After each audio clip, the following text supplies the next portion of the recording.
the church, the state. The separation of church and state. You've got to separate church and state. Separation between church and state. The church and the state.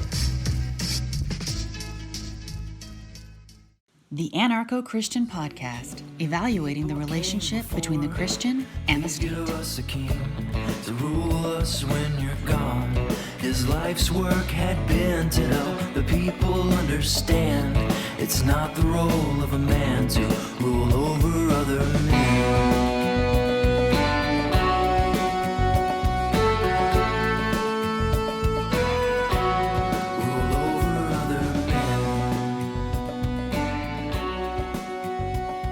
Hi everybody, welcome back to the show.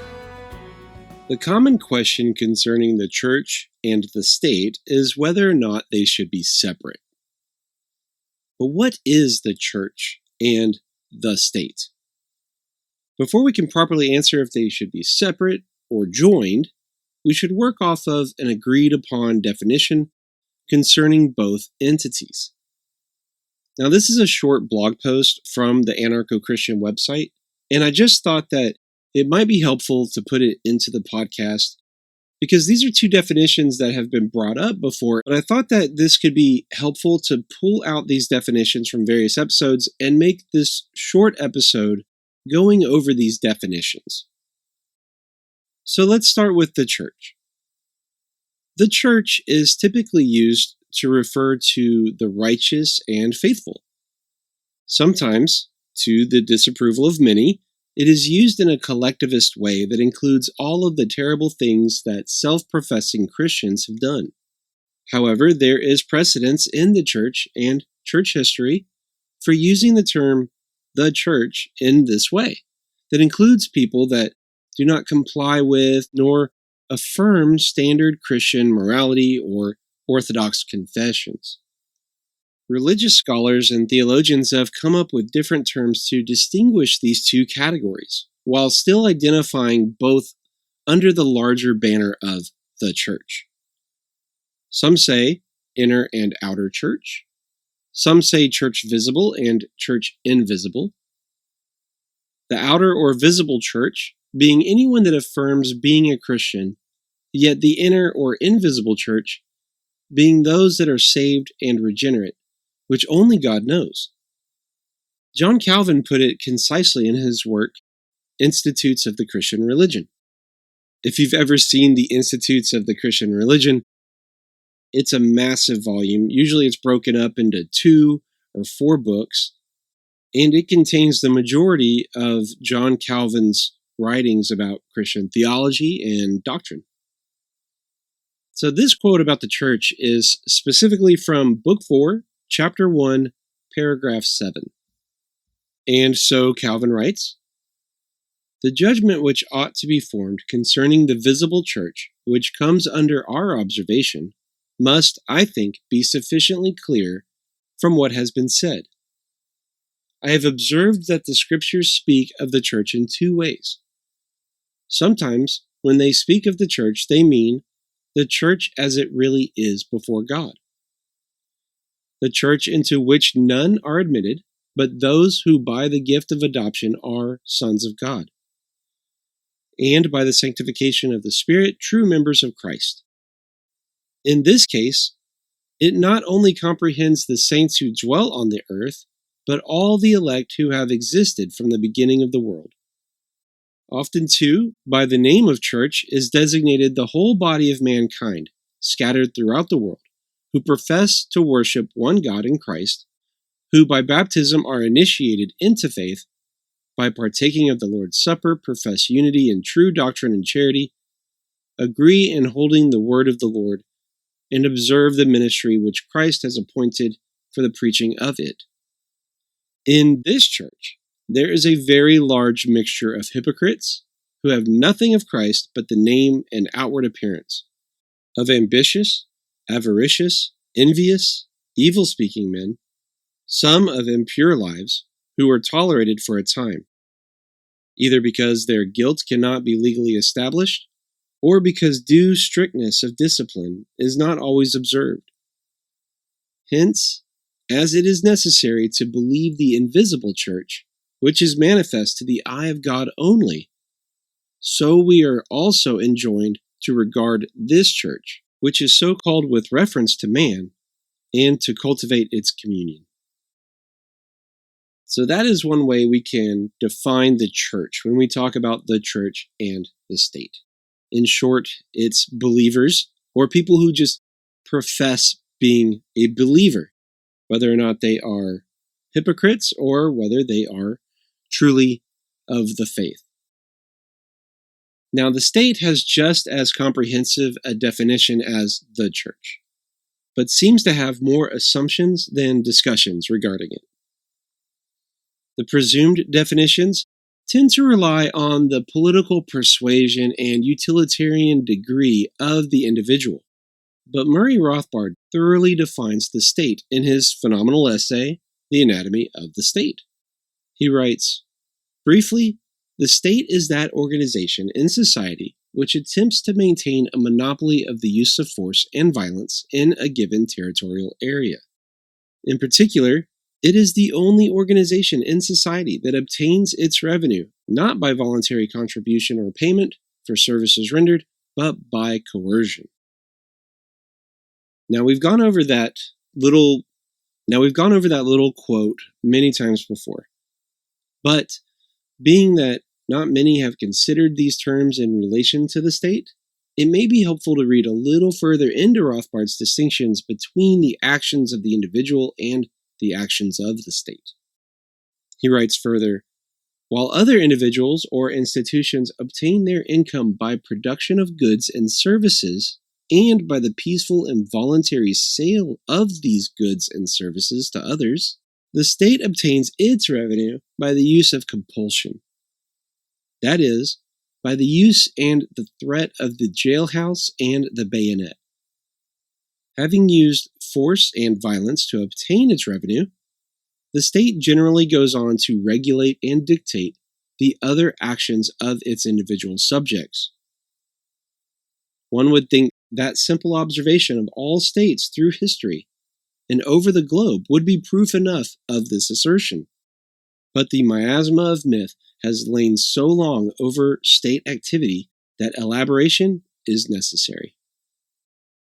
And yes, we do find ourselves having to elaborate a lot because there are, like I said, those assumptions that are built into what the state is, that it's there for our good, for our safety, to regulate all these things in a way that's it's beneficial to us.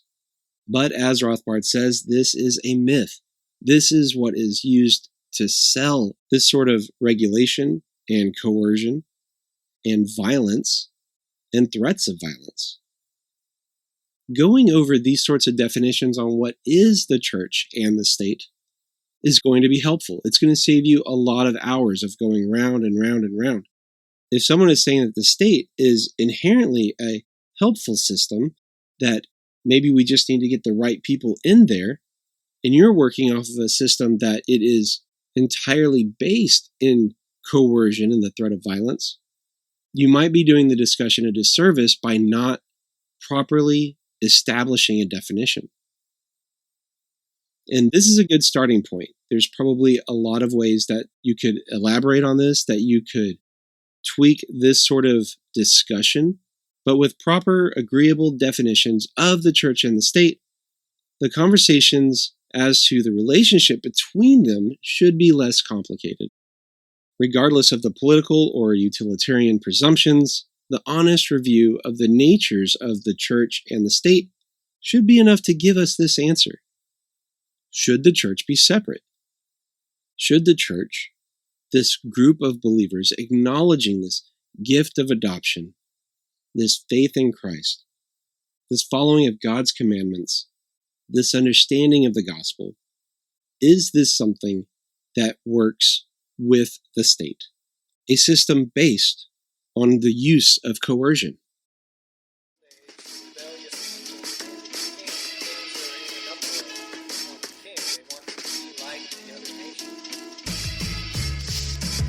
The church, the state. The separation of church and state. You've got to separate church and state. Separation between church and state. The church and the state.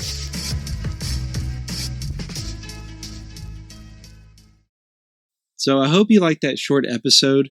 We're coming up on the end of the year. I hope everyone had a Merry Christmas and we'll have a Happy New Year. Don't forget to subscribe to the Anarcho-Christian podcast on whatever podcatcher you're using. If you're not sure where to find us, visit anarchochristian.com/subscribe. There you'll find links to subscribe to the podcast on iTunes, Stitcher, Android, Google Play, Spotify, and YouTube. If you're enjoying the podcast, please let us know by leaving a 5-star rating and review on iTunes or Spotify or wherever you catch the episodes. Also, be sure to like and share the episodes on Facebook or the other social media sites. You can support the show with a monthly donation through Patreon or Subscribestar, or a one-time donation through PayPal. You can visit us on those sites, or you can visit the Support the Show tab on anarchochristian.com. That will take you to a page where you'll find links to Patreon, Subscribestar, and PayPal. Thank you, Derek and Mick Bird, for being our newest patrons. I really appreciate your support. And this being the last episode of the year, I'd like to send out a huge thank you to everyone who has supported us through one of these forms, through Patreon, through PayPal.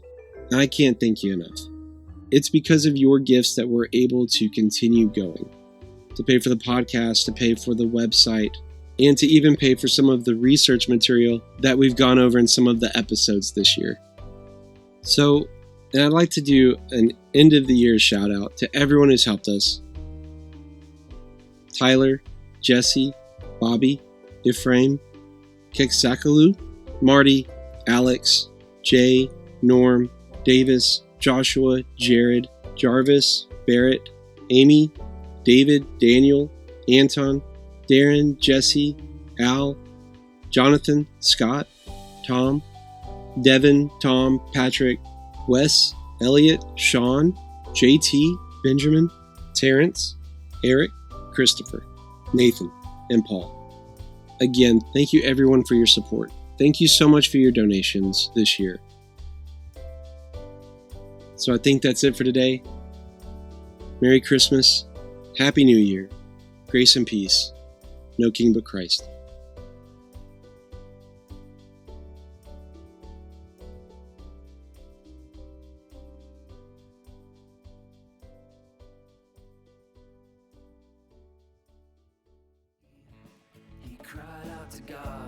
You help them to believe this power is illusion, the need to rule is greed, your love and your light is really all they need.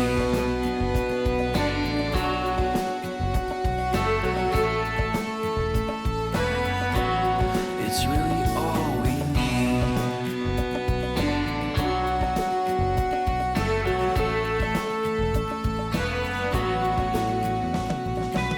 Thank you for listening to the Anarcho-Christian Podcast. Subscribe to our email notifications at anarchochristian.com, like us on facebook.com/anarchochristian, and follow us on Twitter at anarchoxp. Subscribe to our podcast and YouTube to join us next time as we continue to evaluate the relationship between the Christian and the state. No king but Christ.